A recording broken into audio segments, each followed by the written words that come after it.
अस्सलामु अलैकुम दोस्तों, मोहतरम नाजरीन, उम्मीद है आप खैर आफियत से होंगे। आज मैं आपके साथ बहुत ही बेहतरीन वाक़या बयान करूँगा। बिस्मिल्लाह की बरकत का वाक़या। कहा जाता है कि किसी इलाके में कहत साली पैदा हो गई। इस कहत साली की लपेट में ना सिर्फ इंसान बल्कि चरिंदों परिंद सब इसका शिकार हो गए। मवेशी मकान बहुत परेशान थे। इस दौरान एक मस्जिद के मौलवी ने जुम्मे के खुतबे में नहायत यकीन के साथ ये बात बताई कि अल्लाह का नाम लेकर यानी बिस्मिल्लाहिर्रहमानिर्रहीम पढ़कर दरिया को हुक्म दिया जाए तो वो भी नाफरमानी नहीं करता। खुतबा सुनने वालों में एक चरवाहा भी मौजूद था। मौलवी की ये बात इसके दिल में उतर गई और इस बात पर इसका यकीन कामिल हो गया। इसने वापस आकर अपनी बकरियां खोली और सीधा दरिया पार चला गया। ऊंची आवाज़ से बिस्मिल्लाहिर्रहमानिर्रहीम पढ़ा और दरिया को कहा वो अपनी बकरियां चरवाने के लिए दूसरे पार जाना चाहता है और उसे कहा मुझे अपने ऊपर से गुजार दे। ये कहकर इसने अपनी बकरियों को लिया और दरिया पार चलता हुआ दरिया पार कर गया।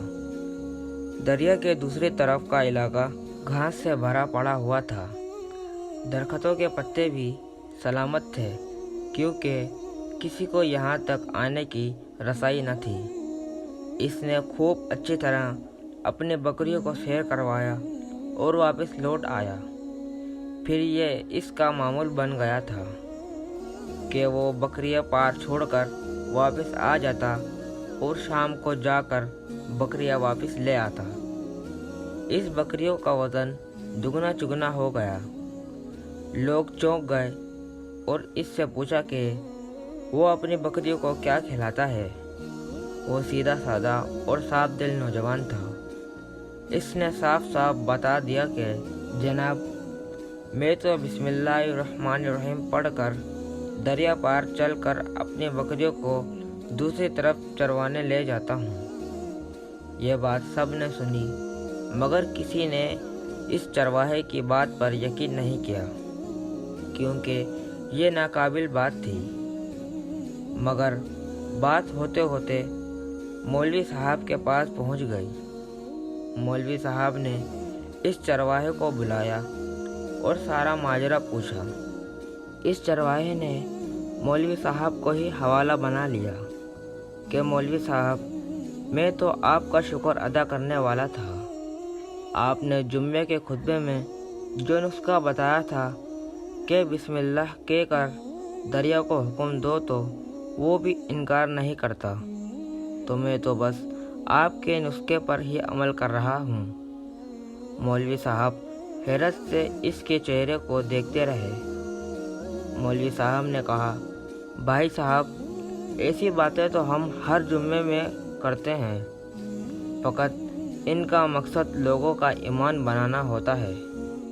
मगर बकरियां वाला डटा रहा कि मैं तो बस बिस्मिल्लाह कहकर पानी पर चलता हूँ और बकरियों समेत पानी पार चला जाता हूँ। आखिरकार मौलवी साहब ने सुबह खुद तजर्बा करने की ठानी, जिसे देखने के लिए चरवाहे समेत पूरा इलाका भी आ गया। मजमा ज़्यादा था। मौलवी साहब ने एक दो बार सोचा कि इनकार कर दूं कि कहीं डूब न जाऊं, मगर वो जो मौलवी साहब को कंधे पर उठाकर लाए थे अब भी जोशो खरोश से अल्लाह अकबर के नारे लगा रहे थे और मौलवी साहब के हक़ में तारीफ़ें कर रहे थे। आखिरकार मौलवी साहब ने अपने डर को दूर करने के लिए एक रस्सा मंगवाया। पहले उसे एक दरख्त के साथ बांधा, फिर अपनी कमर के साथ बांधा, फिर डरते डरते ढीला ढाला बिस्मिल्लाह पढ़ा और दरिया पार चलना शुरू हो गए। मगर पहला ही पाँव रखा था कि पानी में गिर गए। मौलवी साहब डुबकियाँ खाने लगे और पानी के बहाव में बहना शुरू हो गए। लोगों ने खींच खींच कर बाहर निकाला। मौलवी साहब की इस हरकत ने चरवाहे को परेशान कर दिया। کہ مولوی صاحب کہ بسم اللہ کو یہ کیا ہوا، کیونکہ اس کا یہ روز کا معمول تھا۔ اس کے اپنے یقین میں کوئی فرق نہ آیا۔ اس نے بسم اللہ کہہ کر بکریوں کو پانی کی طرف اشارہ کیا اور خود ان کے پیچھے چلتا ہوا پار چھوڑ کر واپس بھی آ گیا۔ لوگ اسے ولی اللہ سمجھ رہے تھے اور اس کے حق میں نعرے بھی لگا رہے تھے، مگر وہ سب سے بے نیاز سیدھا سادہ انسان تھا۔ وہ مولوی صاحب کے پاس پہنچا اور کہا، مولوی صاحب، میں آپ کے بسم اللہ کی تعریف سے کافی پریشان تھا، مگر پانی پر چلتے ہوئے مجھے آپ کی بسم اللہ کی بیماری کا پتہ چل گیا۔ اس چرواہے نے درخت سے بندھی رسی کی طرف اشارہ کیا اور کہا، مولوی صاحب، یہ ہے آپ کی بسم اللہ کی بیماری۔ آپ کی بسم اللہ کی برکت کو یہ رسہ کھا گیا۔ آپ کو اللہ اور بسم اللہ سے زیادہ اس رسے پر بھروسہ تھا، لہذا اللہ نے بھی آپ کو رسے کے حوالے کر دیا۔ پھر کہنے لگا، مولوی صاحب، آپ بھی کمال کرتے ہو۔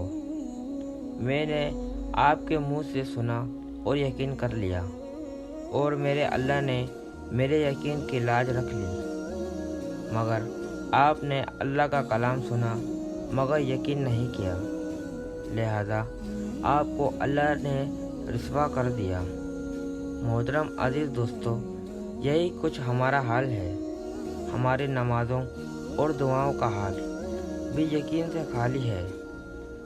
تو دوستو، اگر آپ کو ہمارا یہ واقعہ پسند آیا تو لائک، شیئر اینڈ سبسکرائب لازمی کریں، تاکہ ہماری نئی آنے والی ویڈیو کا نوٹیفیکیشن آپ کو جلد سے جلد مل سکے۔ جزاک اللہ۔